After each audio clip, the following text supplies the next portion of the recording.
नमस्कार दोस्तों। भारत में खड़गे का, जी हां, कांग्रेस के अध्यक्ष खड़गे का बयान वायरल हो रहा है, जिसमें उसने बोल दिया कि भारत में अब आग लगेगी।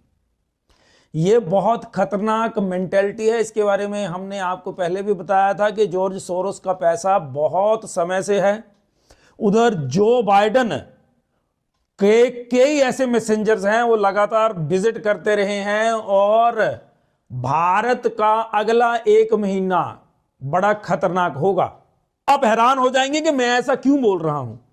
आप याद करिए ममता बनर्जी को। ममता बनर्जी ने आज तक बांग्लादेश मुद्दे से पहले कभी हिंदुओं का पक्ष लिया? नहीं लिया ना। ममता बनर्जी ने क्या बोला? हिंदुओं की रक्षा के लिए हम बांग्लादेश से लड़ जाऊंगी, बोला था। क्यों बोल पाई वो? भारत के हिंदुओं के लिए तो कोई भी शब्द नहीं निकले। फिर यही नहीं, जितने भी कांग्रेसी, अब देखना, प्रियंका गांधी भी लेकर के गई थी एक बैग, बांग्लादेशी हिंदुओं को बचाओ। ये किस लिए? अनरेस्ट क्रिएट करना था हिंदुओं में, वो हो नहीं पाया। अब क्या हुआ? जाति के नाम पे ये बांटना चाह रहे थे, वो भी नहीं हो पा रहा था। भाषण दिया अमित शाह ने संसद में, और उस भाषण में मैंने जब सुन रहा था तब भी मैंने अपने घर में पिताजी को भी बोला, मैंने कहा इस पॉइंट के ऊपर ये मुद्दा बना लेंगे। और अमित शाह ने बोला उसी डिबेट में कि ऐसा मत करना कि छोटे छोटे उसकी क्लिप काट करके वीडियो बना देना, वायरल करना, फिर बोलना हम ऐसे हम वैसे। पूरा जहां भी बात होगी भाषण पूरा दिखाना। और मुझे लगता है कांग्रेसियों ने और दूसरे लोगों ने उसी समझ का उपयोग कर लिया। और 12 सेकंड का वो वीडियो जिसमें उन्होंने बोला अंबेडकर अंबेडकर अंबेडकर, चिल्लाने से कुछ नहीं होगा भाई, अंबेडकर द्वारा बताए गए कामों को करने से होगा। और गवर्नमेंट को कैसे इसका ध्यान रखना था, यह जिम्मेदारी गवर्नमेंट की है। तो उस मुद्दे के ऊपर भारत को डिवाइड करने की साजिश कामयाब करने की कोशिश की जा रही है। और यह अब भारतीयों को चाहिए होगा हाउ टू रिएक्ट। यहां पर मैं बात कर दूं, बहुत सारे राज्य ऐसे हैं जो अपोजिशन द्वारा शासित हैं। अब वहां के जो, अब जैसे पंजाब से किसानी के नाम पर कुछ एक लोग हैं जिनको पैसे दिए जाते हैं, फिर वो चल पड़ते हैं। अब सरकार कैसे संभाल पाएगी?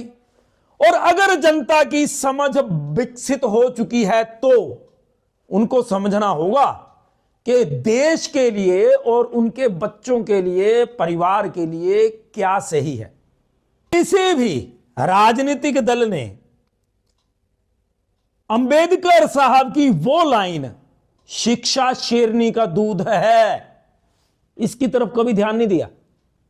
अगर ध्यान दिया होता तो आपके सरकारी स्कूलों में अध्यापकों की कभी कमी ना होती, आपके बच्चों की शिक्षा में कभी कमी ना होती। आप बच्चों की शिक्षा के लिए आपको पैसे के लिए इधर उधर देखना पड़ता। आपके बच्चों के शिक्षा के लिए आप लोगों को मोहताज न रहना पड़ता। आप किसी भी जाति, किसी भी धर्म, किसी भी मजहब से हो, अगर विचार की पूजा की जाती तो। लेकिन तस्वीर लगा करके बेवकूफ बनाने का काम हर जगह हुआ। पिछले दिनों से मैं देख रहा था, सुन रहा था, बातें की जा रही हैं ब्राह्मणवाद।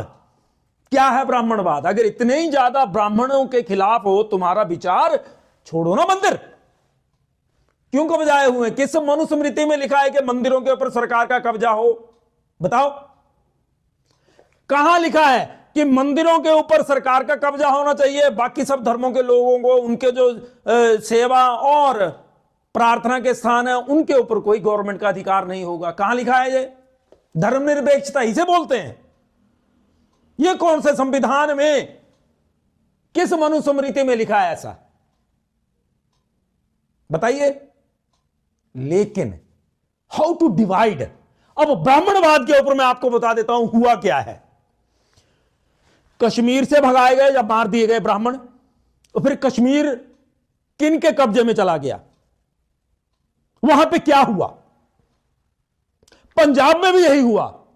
अगर आप पूरी डिटेल करेंगे, छानबीन की जाएगी, तो मैक्सिमम ब्राह्मणों को टारगेट किया गया। उसके बाद चले जाएं समाजवाद के एरा में, मुलायम, लल्लू और ये नीतीश, इन्होंने यूपी और बिहार से ब्राह्मणों को मारा, पूरे परिवारों के परिवार खत्म कर दिए और अपने लोग, इनके लोगों ने कब्जे किए सत्ता के लिए, फिर सत्ता पे काबिज हो गए। लेकिन शिक्षा के लिए क्या किया इन्होंने? शिक्षा के लिए, किनकी शिक्षा? जो गैर ब्राह्मण थे उनकी शिक्षा के लिए क्या किया? क्या स्कूलों में टीचर आए? क्या आपके बच्चों को अच्छी शिक्षा दे पाए? ना। फोटो जरूर उठाई इन्होंने, लेकिन शेरनी का दूध किसी को भी नहीं पीने दिया। ये ब्राह्मणवाद की बात करते हैं। अगर ब्राह्मणवाद के ऊपर भी ये समाज का भला कर देते तो बहुत ऊंची बात थी। लेकिन भाई, सत्ता का एक तरकश का तीर है सत्ता के लिए ये, क्योंकि 70 के दशक में जब ये समाजवाद की मुहिम चला करके, तो कम्युनिस्ट भी इनके साथ थे, ये जितने भी, तब जाकर के एक लोगों के अंदर भाव बन गया, नहीं नहीं नहीं नहीं नहीं, अब समाज का रास्ता चुना जाएगा। सत्ता इन लोगों ने अब सत्ता का सुख भोगा, अब इनके परिवारों ने भोगना है। हम लोगों के लिए क्या? हम लोगों को खुद सजग रहना होगा। जाति के नाम पर, नेता के नाम पर, धर्म के नाम पर आपको हर कोई उकसाने का काम करेगा।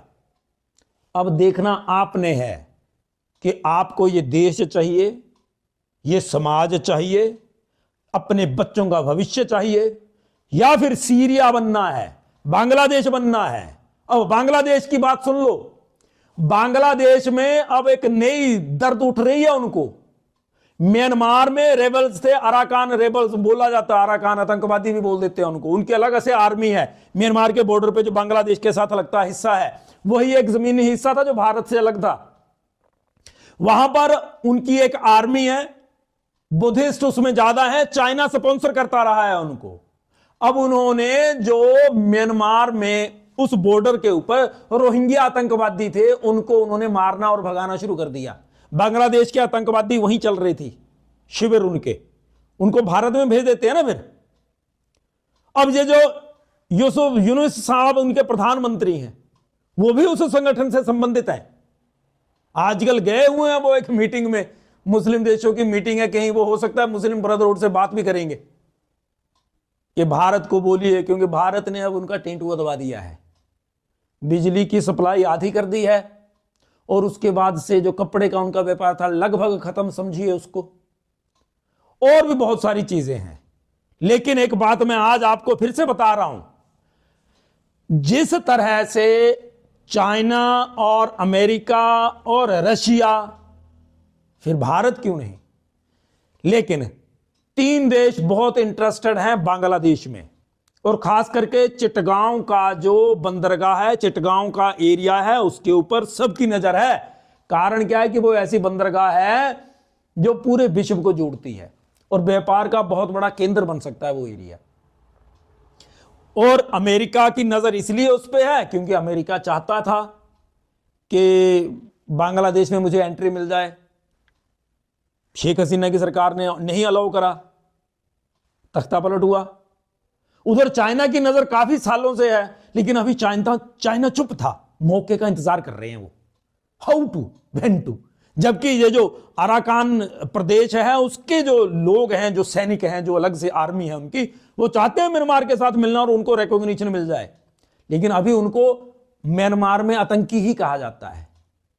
उनकी सप्लाई कर रही है चाइना, हर तरह की हेल्प चाइना। भारत का अब उनके साथ अच्छे संबंध हैं, तभी तो लट फिरा है वहां पर। अमेरिका सजग है, अमेरिका से अभी इन्होंने बात करी बांग्लादेश के प्रधानमंत्री ने, तो अमेरिका के विदेश मंत्री ने बड़ा दुख प्रकट करा और बोला कि हम उसका ध्यान रखेंगे, हम बड़ी हेल्प करेंगे। सिर्फ एक ही लालच है उनका भी, बांग्लादेश का एक हिस्सा लेना, जैसे सीरिया में किया जा रहा है। सीरिया में डिवाइड होगा पूरा देश अलग अलग हिस्सों में, ये बांग्लादेश भी कहीं डिवाइड ना हो जाए।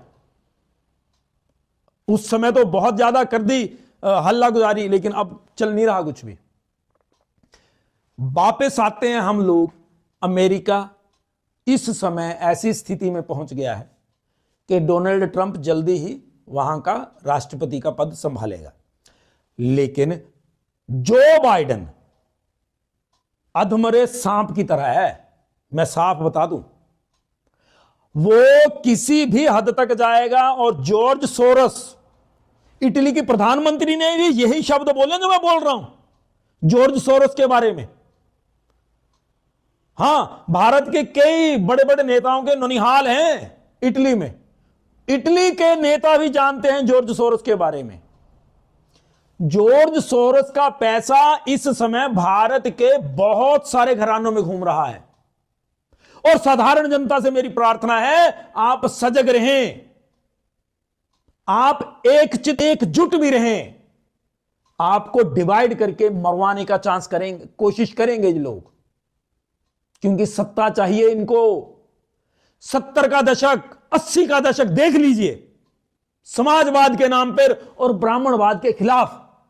अगर मैं गलत बोल रहा हूं, आप सर्च मार लीजिएगा। कंगना रनावत ने भी एक बार बोल दिया था कि मुंबई में और दिल्ली में ज्यादातर रिक्शा चालक ब्राह्मण हैं, तो फिर गरीब कौन होता है? रिक्शा तो वही चलाएगा जो जरूरतमंद है। तो आप पूरी रिसर्च करिए कि क्यों वहां से भागना पड़ा, क्यों ब्राह्मण खत्म कर दिए गए। बिहार में भी, उत्तर प्रदेश में भी, बंगाल में भी ऐसा हुआ है।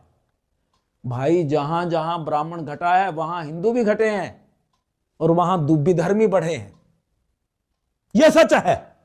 अगर मैं गलत हूं आप कमेंट करिए, अगर मैं गलत हूं आप मुझे पॉइंट आउट करिए, मैं इस मुद्दे के ऊपर गलत हूं।